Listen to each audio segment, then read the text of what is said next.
2004 ते 2019 एक महाशय हे शिरूर लोकसभा मतदारसंघाचे खासदार होते. कंपनीचं उखळ पांढरं झालं हे तर आपण पाहिलं. पण हे होत असताना 2014 मध्ये देशाच्या forest committee, forest and environment नावाची कमिटी असते. वेगवेगळ्या विषयांच्या कमिट्या असतात ज्याच्यावर संसदेचे प्रतिनिधी असतात. आणि यामध्ये फॉरेस्ट कमिटीवर आपण निवडून दिलेले लोकप्रतिनिधी होते. आणि गट नंबर 657, एकूण क्षेत्र 25 एकर 12 गुंठे, ही वन खात्याची जमीन ही लाटण्याचं काम या लोकप्रतिनिधींनी केलंय. वन खात्याची जमीन. बरं, ही जमीन कुणाला मिळते? याच्यामध्ये बघा फॉरेस्ट राईट ऍक्ट सगळे पुरावे आहेत, पारित झालेले आदेश आहेत, मुख्य वनरक्षकाचा अहवाल आहे. ही जमीन कुणाला मिळते? माझ्या आदिवासी बांधवांनी लक्षात ठेवलं पाहिजे. ही वन खात्याची जमीन लाटण्याचं काम केलेलं आहे. आपण भूमिहीन शेतमजूर असल्याचं दाखवून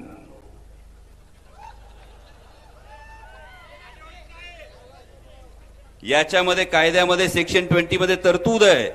Other traditional forest dweller means any member or community who has been at least for 3 generations prior to 30th day of December 2005 primarily resided and who depend on forest or forest land for bona fide livelihood needs. म्हणजे 3 पिढ्यांपासून जो या जमिनीवर राहतो किंवा त्याचा उदरनिर्वाह या वनजमिनीतल्या उत्पादनांवर असतो, अशांना ही गोष्ट दिली जाऊ शकते. या संदर्भातली तब्बल 657 गट नंबर 25 एकरची ही जमीन लाटली. आणि तेव्हा हे महाशय केंद्रीय वन आणि पर्यावरण समितीचे सदस्य होते. हे याचे पुरावे. मौजे लांडेवाडी मधलं हे मौजे लांडेवाडी स्वतःच्या गावातली. बरोबर आहे का नाही? आंबेगावचे आलेत का इकडं? बरोबर आहे का? खरं आहे का खोटं आहे? पण त्याच्यापेक्षा महत्वाची गोष्ट आहे, त्यांच्या प्रचारासाठी आज जे 12 सभा घेत आहेत. गणेश राव आहेत का तिकडं?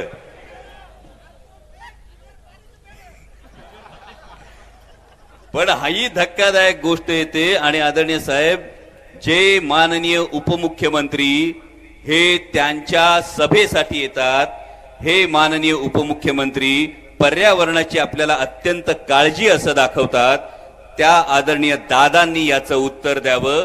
या 657 गटामध्ये तुमच्याकडे बऱ्याच जणांकडे वावर असतील, बरोबर?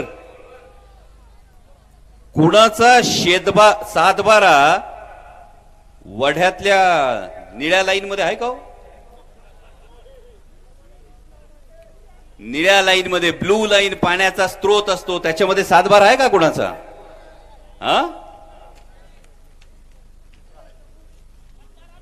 हा बघा, सातबारा 657चा 4 ब्लू लाईन मधला सातबारा आहे. ब्लू लाईन मधला नैसर्गिक पाण्याचे प्रवाह अडवत असताना त्यातला हा सातबारा आहे. आणि त्याच्या मोजणीवर, त्याच्यावर कागदपत्रांवर उल्लेख सुद्धा हा त्यांच्याच नावाचा आहे. 2 एकराचा हा वेगळा सातबारा 657/4 आणि हा या ब्लू लाईन मध्ये आहे.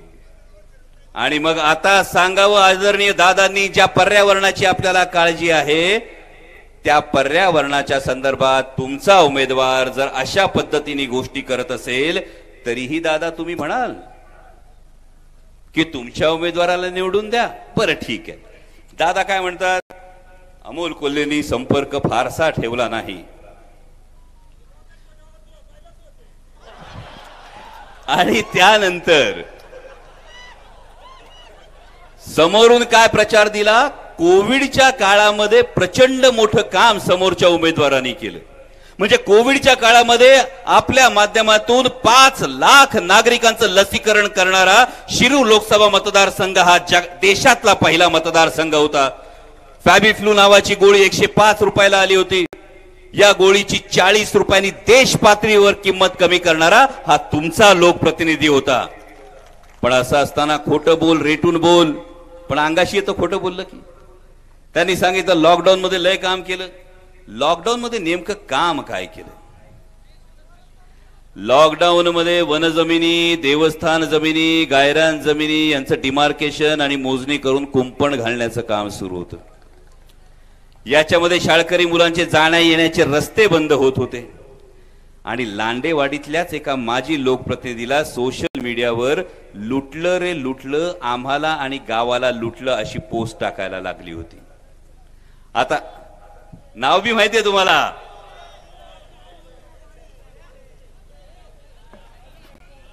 पोस्ट तुम्हीच टाकली होती सरपंच.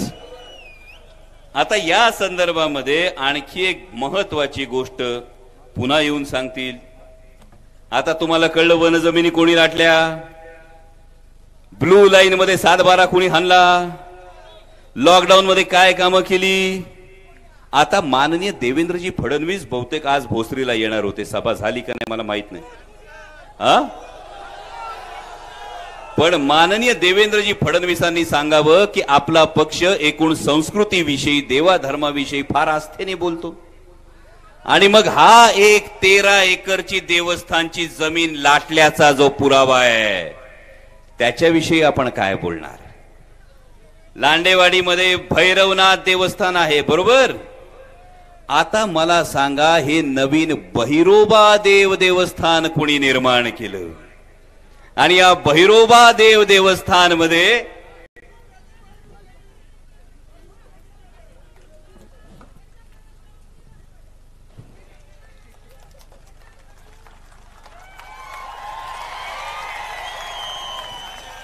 हेच निगोडताई तुमच्यापर्यंत याच गोष्टी पोचवायच्या होत्या. या 13 एकर जमिनीवर काय आज आहे तुम्ही बघा. आणि भैरवनाथ देवस्थान असताना आज लांडेवाडीकरांचा हा सवाल आहे की जो नाही झाला देवाचा तो काय होईल समाजाचा.